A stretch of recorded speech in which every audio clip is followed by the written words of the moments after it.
Tudo bem, meus irmãos? Boa noite, graça e paz do nosso amado Senhor e Salvador Jesus Cristo, aquele que vive e reina para sempre, o único digno de abrir o livro Amém. e desatar os selos, porque todo o poder lhe foi dado no céu e na terra. É o leão da tribo de Judá, a raiz de Davi, o desejado de todas as nações. Seu nome é Jesus Cristo, nosso Senhor. A ele, pois, a honra e a glória, o louvor e toda exaltação, porque só ele é digno de receber. Muito bom estar aqui com os irmãos, vocês são bem-vindos todos. E por falar em paz do Senhor, que essa paz que excede todo entendimento possa encher o seu coração, a sua vida, sua casa, a sua família. Para uma sociedade em pânico, uma igreja em paz. Né? Para um mundo doente, uma igreja saudável e sadia. E é isso que se espera da igreja do Senhor. Sanidade. Espera-se da igreja do Senhor paz. Espera-se da igreja do Senhor calma. É isso que vai fazer a diferença nesse momento. Eu e você, juntos, como igreja do Senhor, como povo singular, homens e mulheres remidos pelo sangue de Jesus Cristo, vai fazer a diferença nesse tempo, em que o mundo está aflito, o mundo está com medo, como nós ouvimos. Mas esse mundo vai encontrar em você e em mim a paz do Senhor, a coragem que vem do Senhor. Glória a Deus. Eu quero compartilhar com os irmãos, trazer uma reflexão nessa noite, no Evangelho de João, no capítulo 3. O Evangelho de João, meus irmãos, é o evangelho mais usado para evangelismo e para discipulado. Os irmãos já devem ter visto que muitas ações de evangelismo, de discipulado, se utiliza o livro de João, né? Porque é um livro evangelístico mesmo, né? E o capítulo 3 de João, eu diria que é o capítulo-chave, na minha opinião. Se nos tirassem a Bíblia, nunca vai acontecer isso, porque a Bíblia é a palavra de Deus e ela não será tirada, só quando a igreja sair. Mas se por acaso isso acontecesse e nos restasse apenas o capítulo 3 de João, nós teríamos aí um resumo do Evangelho, porque de fato é o que o capítulo 3 de João é, um resumo do Evangelho. E nós vamos ver três coisas importantes aqui. Primeiro, nesse capítulo 3. Primeiro é quem o ser humano se tornou. Esse ser humano, depois do pecado, que esse homem e mulher se tornaram. Né? E o segundo ponto, a providência de Deus para solucionar esse problema, essa condição que o homem assumiu depois do pecado. E em terceiro lugar, o que o ser humano precisa fazer. Então, esses três pontos que eu quero compartilhar com os irmãos. Primeiro, nós vamos ler aí, você deve estar com a Bíblia aberta, no capítulo 3 do Evangelho de João. Eu gostaria de ler com você os versículos de 19 e 20. João 3, 19 e 20. Vamos ler até o 21, na verdade. 19, 20 e 21. Ok? Todos acharam? Vamos lá. E o julgamento é este, que a luz veio ao mundo, mas os homens amaram mais as trevas do que a luz, porque as suas obras eram más. Pois todo aquele que pratica o mal odeia a luz e não se aproxima da luz, temendo que as suas obras sejam expostas. Mas quem pratica a verdade vem para a luz, para que se veja claramente que as suas obras são realizadas em Deus. Amém. Que Deus nos ajude a entender a sua palavra e aplique no nosso coração de forma clara, né, a sua revelação. Quem o ser humano se tornou? Meus irmãos, na conversa que eu tive com o Alberto essa semana, nós ficamos um período longo conversando, e uma das coisas que eu estava compartilhando com ele é essa condição do ser humano. Meus irmãos, é incrível. Eu sempre fui assim muito boa fé, e isso tem me trazido alguns problemas, né? Sou muito boa fé. Eu tento me policiar muito com isso, mas volta e meia eu vejo que continuo dessa forma. Ou seja, eu acho que todo mundo é bom até que prove que é mal. Então, eu não tenho essa facilidade de ver a maldade nas pessoas antes que essa maldade de alguma forma se manifeste. E isso não é muito bom, né? Claro que a gente não deve ver maldade em todo mundo e tal, isso aí seria terrível, né? Mas aquela coisa de você confiar desconfiando em algumas situações. Mas o que acontece? Não sou eu a única pessoa que tem esse tipo de comportamento, temperamento. Mas aí eu estava comentando com o Alberto, rapaz, como nós temos visto a má índole do ser humano sendo manifesta, a natureza perversa do ser humano. É incrível como nós temos visto isso. E nesse tempo de pandemia, em que as pessoas estão tão sensíveis, sofrendo com tantas dificuldades, tentando se virar como podem, ainda tem pessoas que se aproveitam dessa circunstância para trazer mais mal ainda. É como eu ouvi um rapaz falando essa semana, é o tipo de pessoa que acha que nada é tão ruim que não possa ficar pior. Então, essa semana, se não me engano, foi ontem, ou foi sexta-feira, eu vi uma reportagem, os irmãos devem ter visto também alguns, de um cidadão que foi preso em Minas Gerais, e ele estava aplicando golpe em restaurantes que utilizam o serviço delivery. Meu Deus do céu, a gente fica pensando, meu pai, como é que uma pessoa é tão selvagem, tão desumano, porque os restaurantes, a maioria estão fechados, demitiram seus funcionários, estão com dificuldade para pagar seus fornecedores, e aí estão tentando ali, através do delivery, vender alguma coisa para tentar suprir alguma necessidade. Vem uma pessoa, um ser humano igual àquela pessoa ali, e consegue subtrair ainda dessa pessoa. Esse rapaz deu um golpe de 10 mil reais no restaurante, e outro golpe em outro restaurante. Então, é muito difícil a gente acreditar que o ser humano haja dessa forma. Pessoas que subtraem merenda escolar, pessoas que subtraem o dinheiro da aposentadoria de uma pessoa que está com tanta dificuldade, pessoas que estão roubando a ajuda emergencial que o governo está dando. Então, irmãos, esse é o ser humano que eu não sei se posso usar esse nome ser humano, né? É melhor dizer um ser desumano. Meu Deus do céu. Então, quando nós vamos para a Bíblia, nós vamos ver que a Bíblia está falando que essa situação iria acontecer, que o homem é isso mesmo.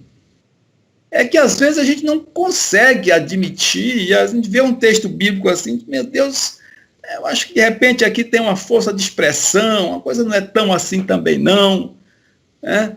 Quem sabe aqui houve alguma situação aqui de erro, de interpretação, enfim, mas não, meu irmão. Então eu queria abrir com você alguns textos aqui para mostrar que essa situação do ser humano é bíblica. E aqui em Gênesis 5,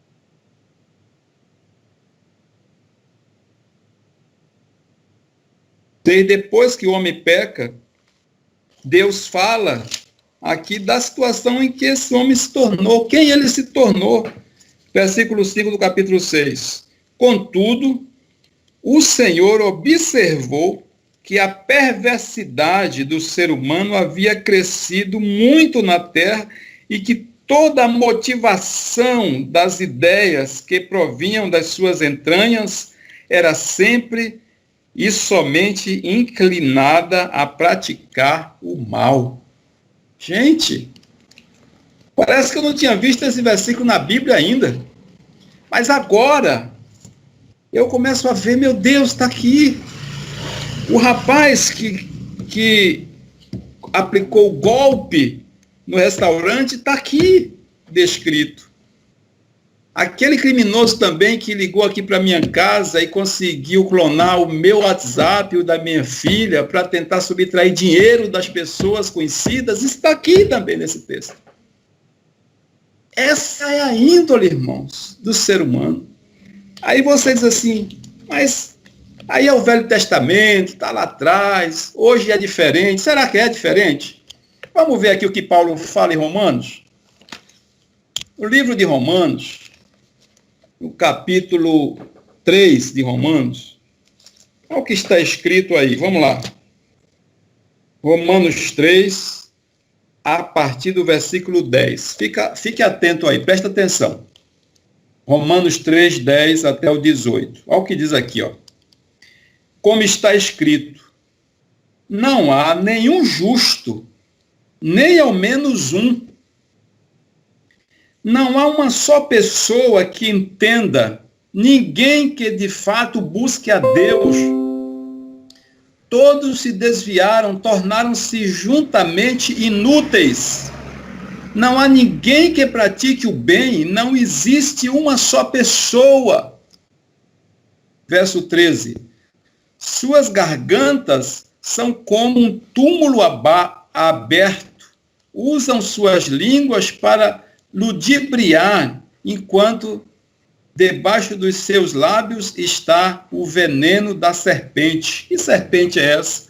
Satanás, aquele veneno lá do Gênesis, né? O veneno da serpente. 14, verso 14. Suas bocas estão cheias de maldição e amargura. Seus pés são rápidos para derramar sangue. Os seus passos são marcados por destruição e miséria, e não conhecem o caminho da paz.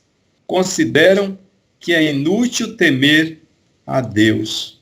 Olha que coisa, meus irmãos, que Paulo está falando. Que ser humano é esse? Então, Paulo aqui está abrindo o coração, generalizando. E esse mesmo Paulo, ele se coloca nessa condição antes de se converter. Ele mesmo vai dizer, lá na carta aos Coríntios, que não era digno de ser chamado apóstolo, porque ele foi um perseguidor da igreja do Senhor, porque ele trouxe grandes males e prejuízos à igreja do Senhor. E ele, sem saber, estava perseguindo o próprio Jesus Cristo, como a gente vê lá na sua conversão, quando o Senhor fala para ele, você está me perseguindo, por que me persegue? Então o ser humano, ele teve o seu entendimento, meus irmãos, fechado, cego, e ele não percebe, ou até percebe, mas tenta se convencer de que, olha, eu sou ruim, isso aí é mais... Tem outras pessoas também fazendo mal, então as pessoas se acomodam nessa condição de perversidade e de pecado. Então, é o que João está dizendo aqui, no capítulo 3 que nós lemos. João está dizendo que as pessoas, a luz veio ao mundo, mas essas pessoas optaram pelas trevas. Olha aqui, a condenação, o julgamento. Que julgamento é? O julgamento é esse, que a luz veio ao mundo, mas os homens amaram mais as trevas, porque as suas obras eram más. Ou seja, o homem se adapta, ele se sente bem na realidade do mal, da maldade, da dureza, da perversidade, da distanciamento de Deus.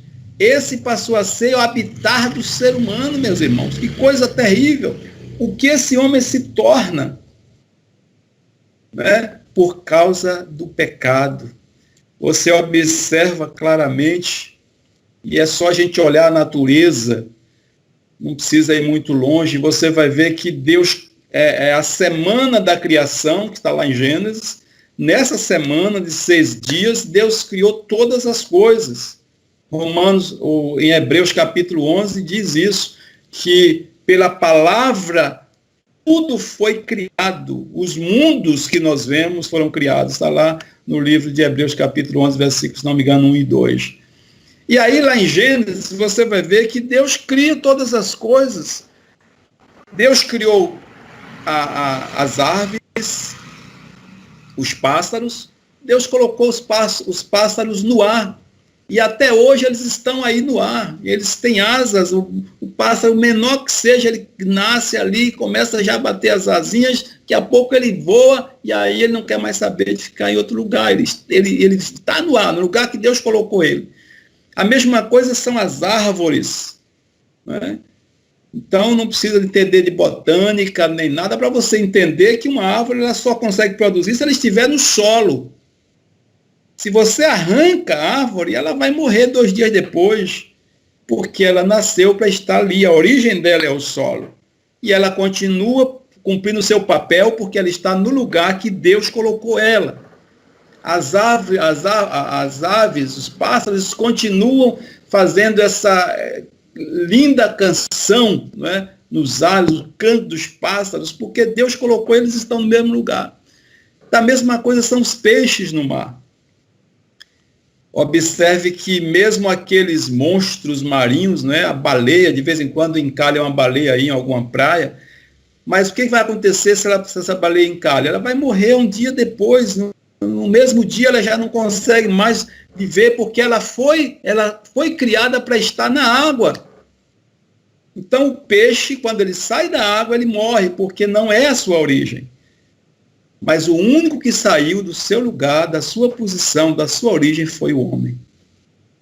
E aí o que aconteceu? Os desastres que você sabe que existem. Porque o homem saiu da posição que Deus o colocou. O homem fugiu da presença de Deus. Aqui em Eclesiastes também tem um versículo que eu queria chamar a atenção dos irmãos, ainda na condição do ser humano. Eclesiastes capítulo 7, versículo 20, você pode anotar aí. Olha o que diz aqui Eclesiastes 7, 20. Contudo, não existe um homem tão justo sobre a face da terra que saiba fazer o bem sem jamais pecar. Porque o ser humano, a sua natureza é pecaminosa. Em Jeremias capítulo 2, eu não me lembro o versículo agora, depois eu posso passar para os irmãos, mas se você ler o capítulo 2 de Jeremias, você vai encontrar esse versículo.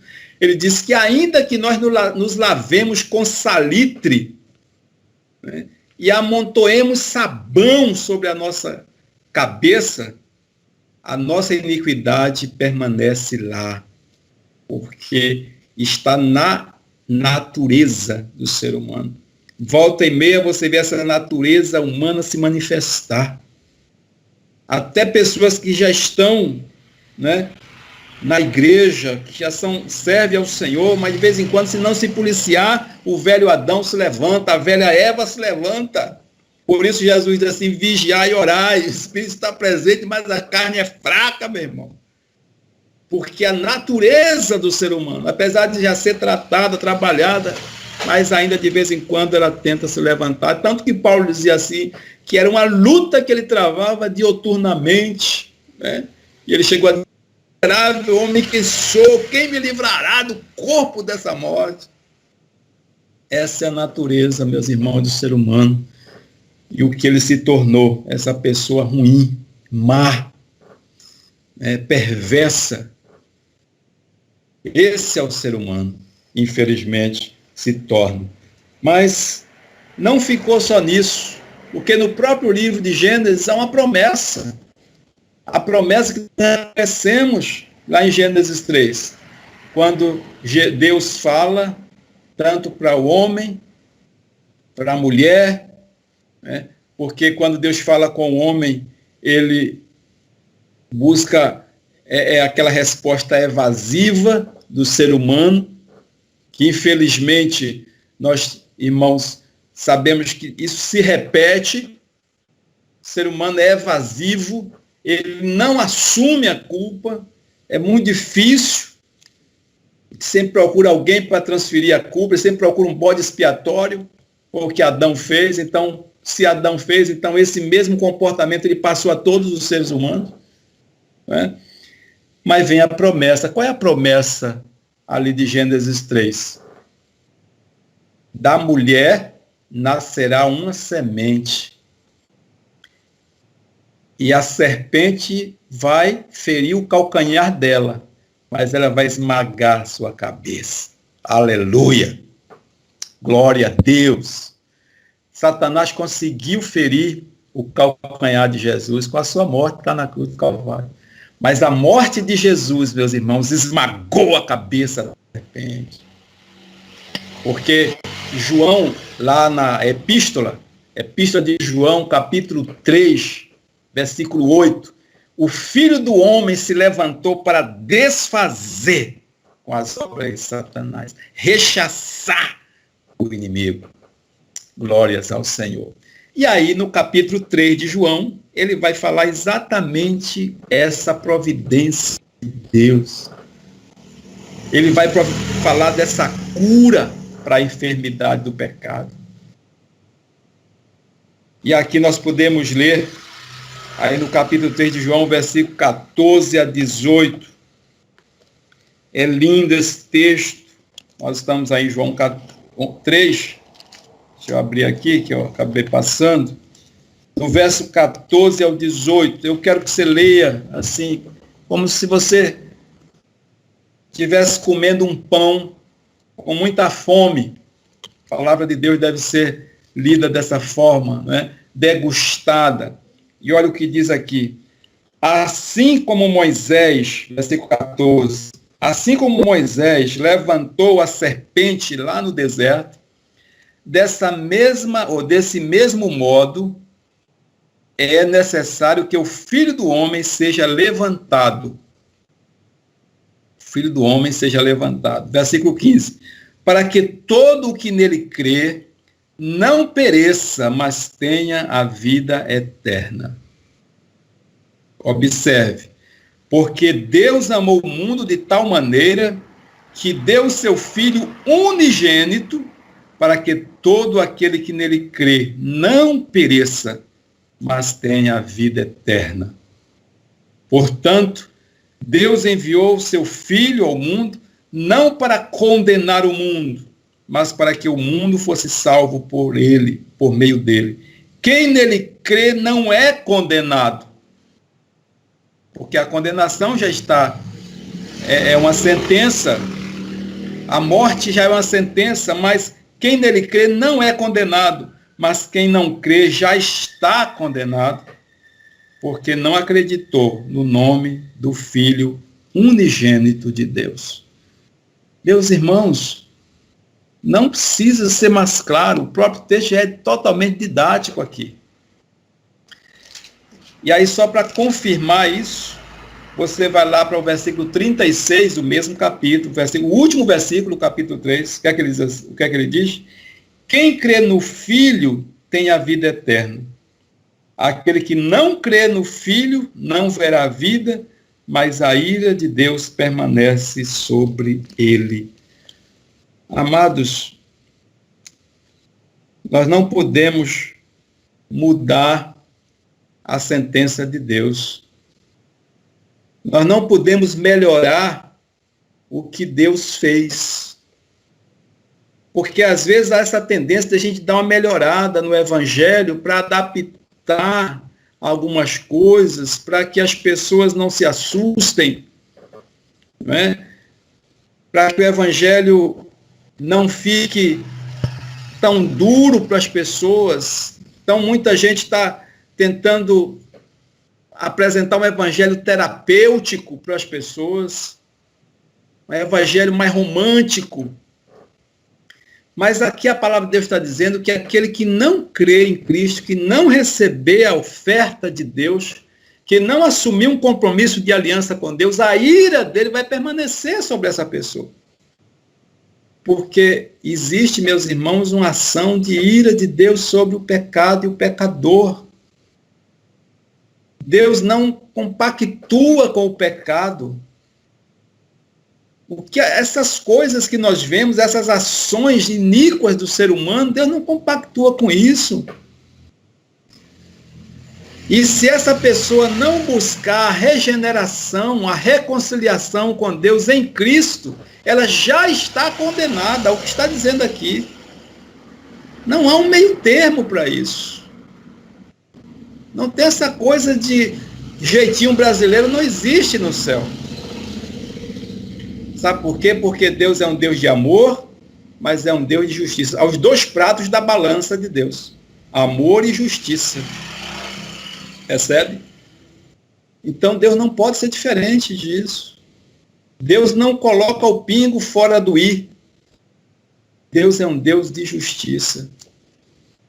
Agora, observe, Deus, o seu próprio Filho, o único, porque João dá essa ênfase aqui, o unigênito, Deus entregou o seu unigênito.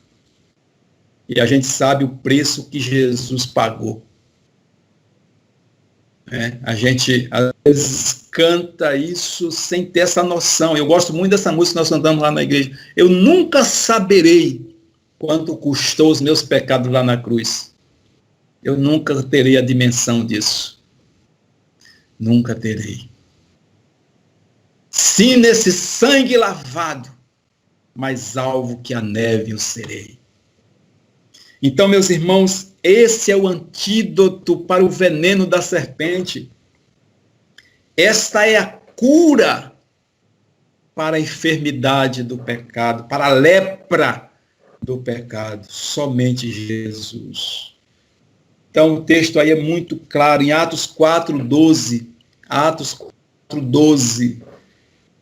Em nenhum outro há salvação, porquanto debaixo do céu não existe outro nome pelo qual importa que sejamos salvos. Não existe. Eu estou vendo o irmão Josafá aqui, e eu acho que, não sei se ele se lembra, mas muitos anos atrás ele falou uma coisa na escola dominical, que acho que ele não se lembra. Mas ele falou o seguinte: se houvesse outra alternativa, Deus não tinha permitido que Jesus fosse para a cruz. Muitos anos ele falou isso, mas nunca saiu da minha mente. Se houvesse outra opção, se houvesse outra alternativa, Jesus não teria passado pelo que ele passou, mas não havia. Sabe por que não havia? Porque a Bíblia diz que Deus olhou o mundo e não viu um justo sequer. E o único sangue que poderia remir os meus pecados e os seus pecados era o sangue de um justo. Era um sangue perfeito. E Cristo foi esse sangue perfeito. O sacrifício perfeito. Aleluia. Está escrito lá em Hebreus que Deus nos trouxe pelo único, o novo e vivo caminho de volta para Ele. Pelo sangue de Jesus, o eterno sumo sacerdote. É o sangue de Jesus. Então, Deus amou o mundo de tal maneira, olha que coisa, Deus amou esse homem, que deu o seu Filho unigênito para que todo que nele crê não pereça. Mas observe bem o versículo, está dizendo todo que nele crê. E não é dizer assim, eu acredito em Jesus, mas é crer no coração, é assumir um pacto de aliança com Cristo, um compromisso real com Cristo, é um compromisso de vida, onde se abre mão de qualquer outra coisa para estar comprometido com o seu senhorio. Custe o que custar, haja o que houver, não abro mão de Cristo. Aleluia. Porque Ele não abre mão de nós. Meus amados irmãos, a providência de Deus é Cristo. Para essa situação, para esse estado do ser humano, do homem e da mulher. Esses pecados hediondos que a gente tanto tem notícias, por tantas coisas, e não precisa você ir muito longe, é só você abrir um programa, um noticiário, você tem um jornal, se você espreme o jornal, sai sangue desse jornal, as revistas também, as literaturas. Por esse estado do ser humano, só o sangue. E aí vem a última parte que eu quero compartilhar com os irmãos também. A última parte é: o que o homem precisa fazer? A gente poderia responder assim: não, o homem não precisa fazer nada, porque Jesus já fez tudo.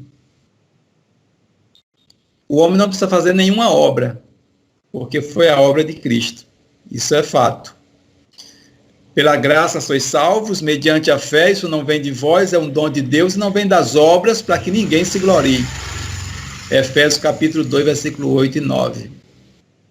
A obra não é sua, nem é minha, a obra é de Cristo. Mas eu preciso fazer alguma coisa?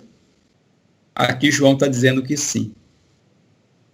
O que é que eu preciso fazer? Nascer de novo. Olha o que está escrito aí, capítulo 3, versículos 3 em diante. João 3:3. Jesus respondeu-lhe declarando: em verdade, te asseguro, que se alguém não nascer de novo, não pode ver o reino de Deus.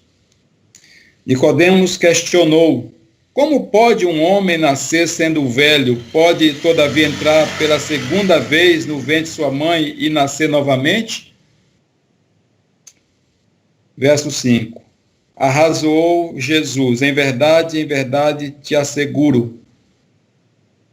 Quando a gente vê ele repetir em verdade, ele está dando ênfase a essa expressão, essa declaração. Então, em verdade, asseguro. Quem não nascer da água e do Espírito não pode entrar no reino de Deus. O que é nascido da carne é carne, mas o que é nascido do Espírito é Espírito. Há uma diferença. Não te surpreendas pelo fato de eu te haver dito: deveis nascer de novo. Meus irmãos, Nicodemos era um religioso. Ele era um fariseu. Ele conhecia as leis. Ele se achava um expert na lei de Moisés. Fazia tudo que achava que tinha que ser feito. Assim como Paulo antes da conversão. Então Jesus chega e fala para ele: você precisa nascer de novo. Mas como assim? Sabe que eu já tive essa ideia? E minha mãe reforçava na sua inocência.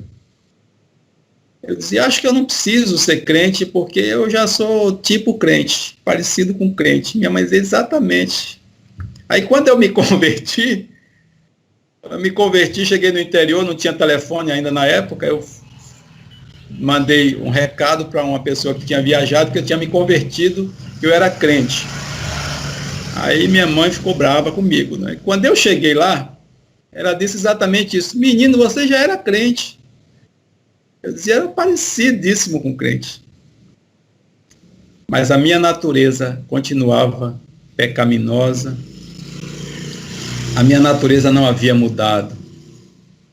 As minhas ações mostravam isso.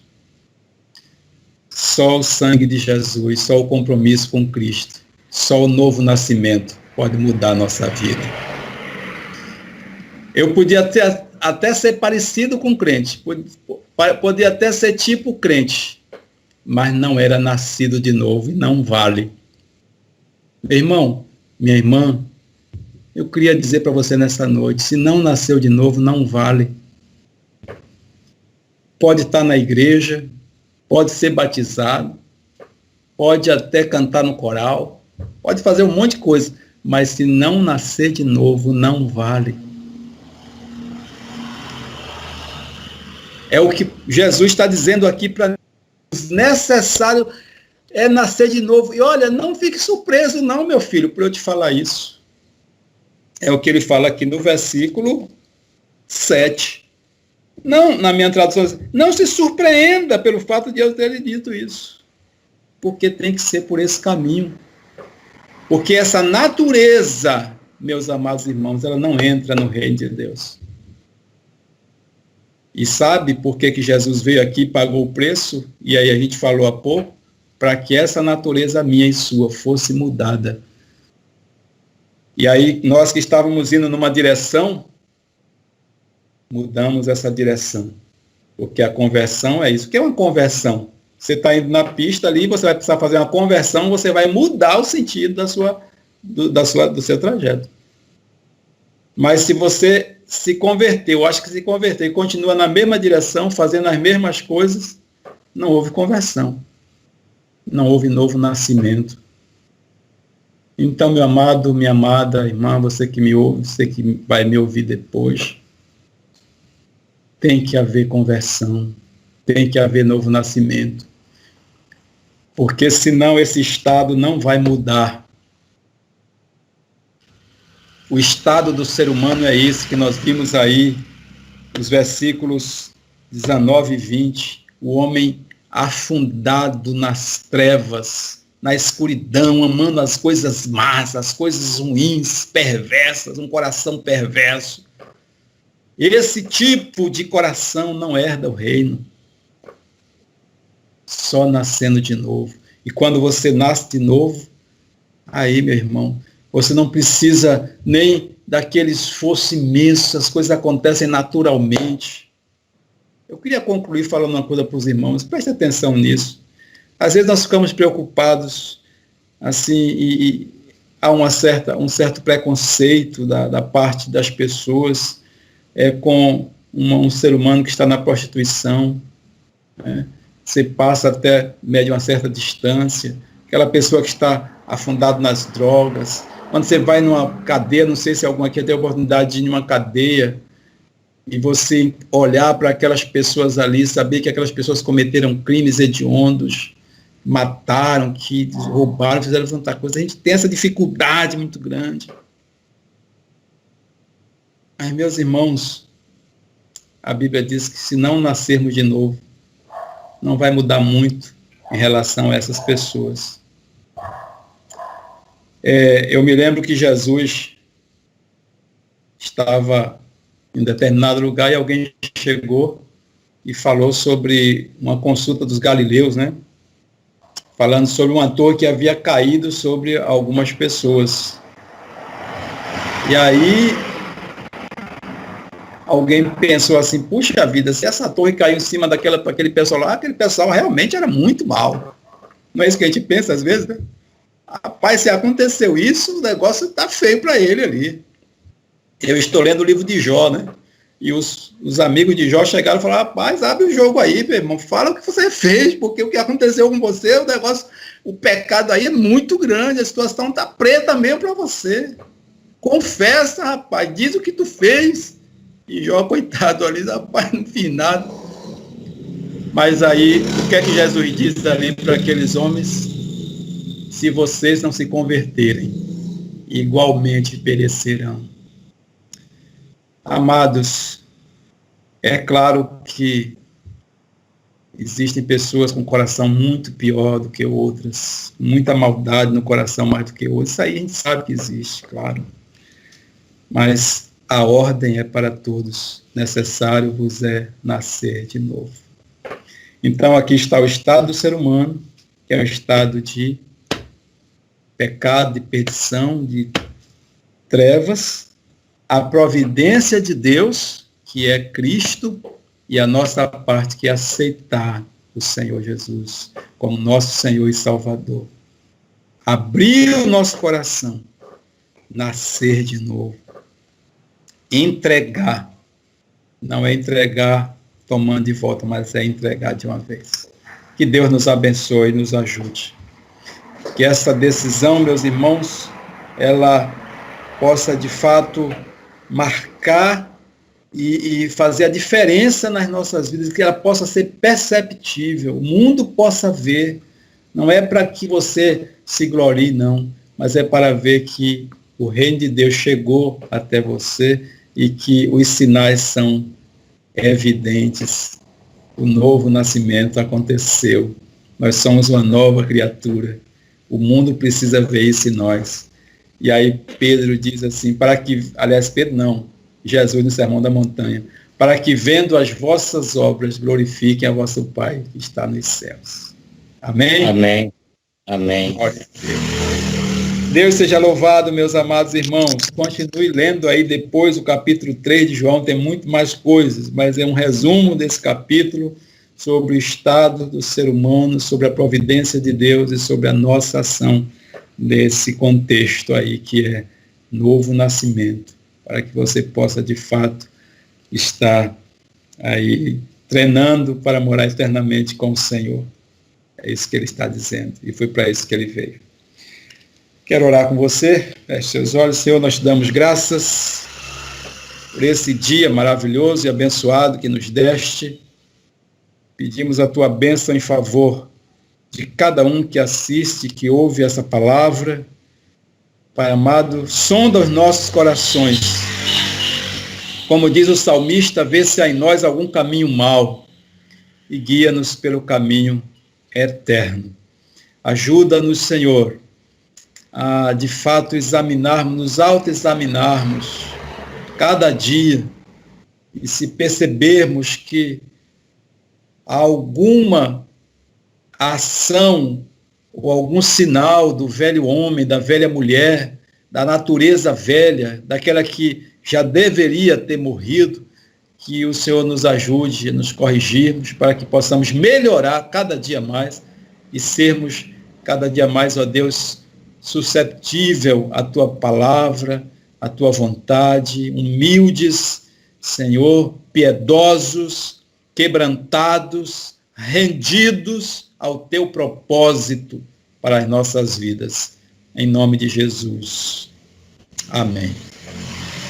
Aleluia.